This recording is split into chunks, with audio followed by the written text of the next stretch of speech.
Pour toutes ces personnes qui veulent prendre la parole en public, impacter le monde à travers leur élocution, toucher les gens à travers leurs mots, transpercer le cœur des gens à travers ce qui sort de votre bouche. Écoutez très attentivement ces 2 règles que vous devez absolument respecter. Je me suis rendue récemment au village et je suis partie dans un village d'à côté de chez moi où mon grand-père avait, quelques griots de mon grand-père venaient de ce village. Donc par ce biais, je me suis rendue simplement dans ce village pour avoir des conseils auprès de ces grands paroliers. Il faut savoir que ce village est réputé pour avoir les plus grands paroliers de la Guinée, si pas de l'Afrique, parce ils boivent la parole. Ce sont des personnes qui ont étudié la parole. Depuis des décennies, les enfants, les arrières, les aïeux, tous ceux qui sont dans ces familles, généralement de ce village, sont de grands paroliers. Donc ils connaissent la parole, ils savent comment impacter les gens, comment changer des vies, comment toucher le cœur d'un président ou d'un roi. C'est leur travail dans tous les cas. Et lorsque je me suis rendue dans ce village, j'ai rencontré un vieux sage. Il m'a donné 2 conseils. Il dit, si tu veux toujours avoir une voix qui porte, tu devrais absolument respecter ces 2 conseils.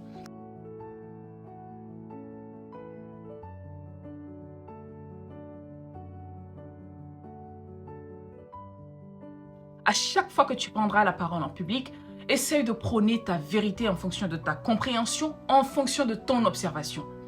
Ne viens pas mentir aux gens dans le but de te faire plaire. Ne viens pas mentir aux gens dans le but de leur dire ce qu'ils veulent entendre sur le moment, ou ne crains jamais de dire ta vérité sous prétexte que tu as peur ou il y a eu un empêchement. Au cas où tu n'es pas capable de dire cette vérité, il vaut mieux la taire. C'est ce que demande la sagesse. Assure-toi qu'à chaque fois que tu ouvriras la bouche, d'assurer de dire la vérité. Du moins ta vérité qui risque de changer la vie, la vision ou la perspective des gens. Le 2e conseil que ce vieux sage m'a donné lorsque je me suis rendue au village, il me dit que ne critique jamais personne. Alors je sais que pour nous, entre êtres humains, c'est très difficile. Ne mens jamais sur une personne à tort.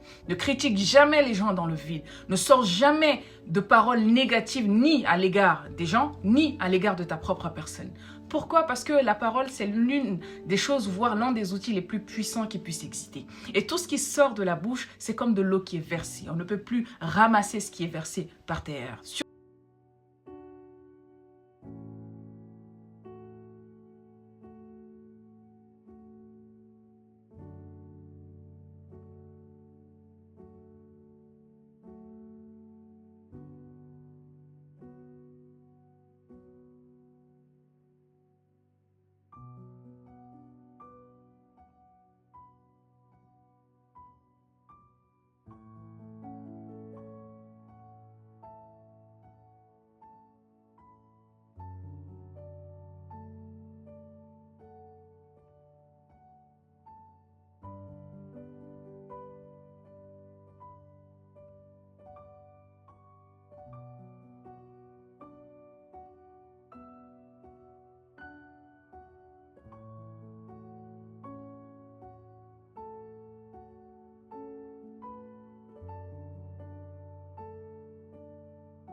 Please don't forget me.